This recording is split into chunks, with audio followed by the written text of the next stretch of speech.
एक दिन मैंने पूछ ही लिया सूरज से, सुना है तुम्हें रात से डर लगता है।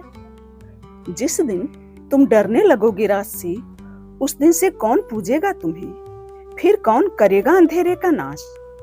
सूरज के चेहरे पर छा गया अंधेरा, बोला, अंधेरे का नाश तो मैं करता हूं अभी भी, मेरे डरने का कारण है कुछ और। अब रात केवल अंधेरे के लिए नहीं जानी जाती, रात भर में बदल जाती हैं निष्ठाएं, गुपचुप बदल जाती हैं सरकारें।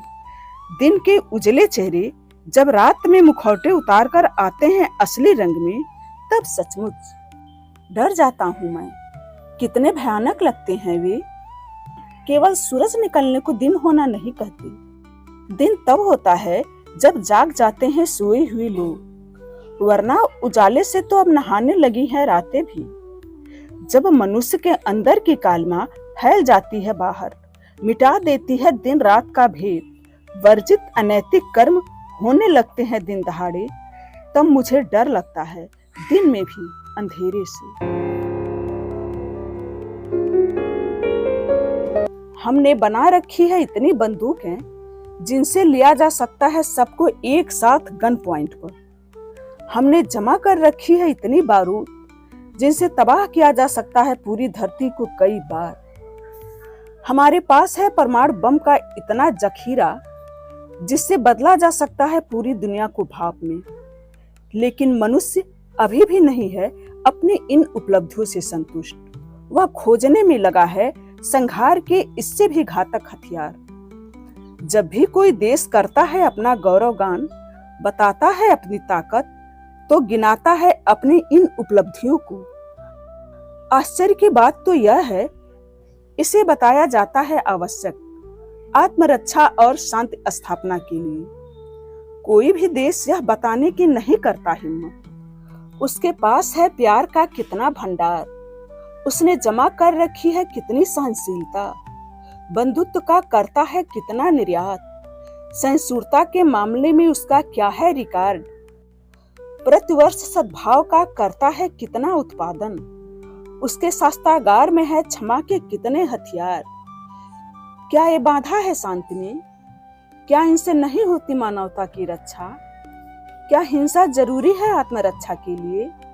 विश्व की कोई भी संस्था जारी नहीं करती इनके बारे में कभी भी कोई आंकड़ा। जिस तरह से समाज होता जा रहा है असहिष्णु, व्यक्ति बनता जा रहा है हिंसक, आक्रामक होता जा रहा है हमारा स्वभाव, लोगों के बीच बढ़ रहा है टकराव, कहीं इसके लिए ये उपलब्धियां तो नहीं है जिम्मेदार?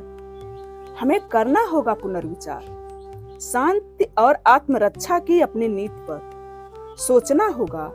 प्यार और हथियार में कौन है ज्यादा ताकतवर? विश्व को किसकी है जरूरत, सृजन की या संहार की? अब वह बूढ़ा हो चला था, लेकिन गरीबी को नहीं आ रही थी तरस उसके बुढ़ापे पर। दिनचर्या उसकी वही थी। जब पूरा शहर सोया रहता था, उस समय सुबह 4 बजे मंडी पहुंचना, ट्रकों पर लदे भारी भरकम बोरों को अपनी पीठ पर लादना और बिना किसी शिकायत के बिना रुके उन्हें पहुंचाना गोदामों और दुकानों तक। बदले में मिली मजदूरी से वह देता था दिलासा घर परिवार की जरूरतों को। हमने कभी ध्यान नहीं दिया, एक गरीब होता है कितना बड़ा अर्थशास्त्री। वह रोज कमाता है, रोज बनाता है अपना बजट। इतनी कम कमाई में अपनी सारी आवश्यकताओं से जूझना, परिवार की आंखों में पल रहे छोटे मोटे सपनों को मरने से बचाना, यह करिश्मा कर सकता है अभाव में तपा कोई अर्थशास्त्री ही। जब बोरे के बोझ से थरथराने लगते थे उसके पांव, तन जाती थी चेहरे की नसें, झुककर शरीर हुआ जाता था दोहरा। लोग उसे देते थे सलाह, अब यह उम्र बेलदारी की नहीं है। उसकी आंखों के सामने नाचने लगती थी रोटी, और डगमगाते कदम पूरी ताकत बटोर बढ़े चलते थे मंजिल की ओर। इधर बहुत दिनों से वह दिखाई नहीं दिया मुझे, कि अचानक एक दिन दिख गया सरकारी अस्पताल के बरामदे में लेटा हुआ। विश्वास नहीं हो रहा था यह वही शरीर है जो तोला करता था अनाज भरे बोरों की ताकत। मैंने पूछ लिया, क्या हो गया है, कौन है साथ में? एक अपरिचित से हमदर्दी पा आंखों में भर आए आंसू। फूट पड़ा उसका दर्द। क्या क्या बताऊं, अब तो ऊपर वाला बुला लेता तो अच्छा होता। मजदूरी ही मजदूर की जिंदगी होती है। जिसे पेट काट कर पाला था वही अब मारा करता है ताने। बैठ कर खा रहा है बूढ़ा, पता नहीं कब मरेगा। बीमार होने पर भी वह आगे कुछ बोल पाता, इससे पहले ही फफक पड़ा था। वह अंगोछे से दबा लिया अपना मुंह। किसी तरह ढाढ़स बंधा मैं लौट पड़ा भारी कदमों से। चीखती रही बहुत देर तक, उसके दबाए मुंह की चुप्पी मेरे भीतर।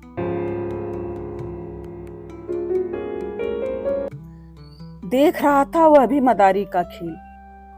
बंदर और बंदरिया की हो रही थी शादी।